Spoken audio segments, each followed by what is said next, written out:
ഞാൻ നിങ്ങൾക്ക് മറ്റൊരു അമലും കൂടെ പറഞ്ഞു തരാം. ഈ അമലിന്റെ പ്രത്യേകത എന്താണെന്നറിയോ?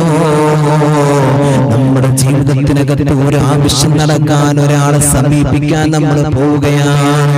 ഒരാളടുത്ത് പണം ലഭിക്കാനുണ്ട്, അല്ലെങ്കിൽ എന്തെങ്കിലും ഒരു കാര്യം നേടാനുണ്ട്. ആ കാര്യം നേടാൻ വേണ്ടി പോകുന്ന സമയത്ത് നിങ്ങൾ ആദ്യം ചെയ്യേണ്ട പണി എന്തെന്നറിയോ? നിങ്ങൾ ചെയ്യേണ്ടത് ചെയ്യണം. എന്നിട്ട് ഖളാഉൽ ഹാജത്തിന്റെ 2 റക്അത്ത് നിസ്കാരം നിസ്കരിച്ചോളൂ. എനിക്ക് എന്റെ കാര്യം നടക്കണം എന്ന നിയ്യത്തോട് കൂടെ 2 റക്അത്ത് നിസ്കരിക്കാം. എന്നിട്ട് അതേ ഇരിപ്പിലിരുന്നിട്ട് അല്ലാഹുവിന്റെ മുമ്പിൽ കരങ്ങൾ ഉയർത്തണം. എന്നിട്ട് 11 പ്രാവശ്യം നിങ്ങൾ സ്വലാത്ത് ചൊല്ലണം. ഏതാണ് അറിയുന്ന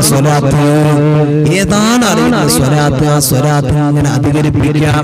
ആ സ്വലാത്ത് ഇങ്ങനെ അധികരിപ്പിച്ചതിന്റെ ശേഷം ഇൻഷാ അല്ലാഹ് പിന്നെ നമ്മൾ ചൊല്ലേണ്ടതാണ് യാ ഹഫീദ് യാ ഹാഫിദ് യാ ഹഫീദ് യാ നാസിർ യാ നസീർ ഇയ്യാക നഅബുദു വ ഇയ്യാക നസ്തഈൻ. ചൊല്ല് യാ ഹാഫിദ് ചൊല്ലുക. യാ ഹാഫിദ് യാ ഹഫീദ് യാ നാസിർ യാ നസീർ ഇയ്യാക നഅബുദു വ ഇയ്യാക നസ്തഈൻ. യാ ഹാഫിദ് യാ ഹഫീദ് യാ നാസിർ യാ നസീർ ഇയ്യാക നഅബുദു വ ഇയ്യാക നസ്തഈൻ.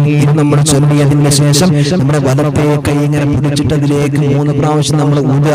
ഇതിങ്ങനെ ഊതിയിട്ട് നമ്മൾ ഇങ്ങനെ തടവുക. എന്നിട്ട് ബിസ്മില്ലാഹി തവക്കൽതു അലല്ലാഹ് വലാ ഹൗല വലാ ഖുവത ഇല്ലാ ബില്ലാഹിൽ അലിയിൽ അദീം എന്നങ്ങ് ചൊല്ലിയിട്ട് നമ്മുടെ വീട്ടിൽ നിന്ന് നമ്മൾ അങ്ങോട്ട് ഇറങ്ങി പോവുക. എന്നിട്ട് ആ വ്യക്തിയോട് നമ്മുടെ കാര്യങ്ങൾ നമ്മൾ പറഞ്ഞാൽ ആ കാര്യം നമുക്ക് സാധിച്ചു കിട്ടുന്നതാണ്. ആ കാര്യം അയാളെ നടത്തി തരും. അയാൾ നമുക്ക് ആ അമല് ഈ ഒരൊറ്റ അമല് കൊണ്ട് നമുക്ക് ആ നേടിയെടുക്കാൻ കഴിയും.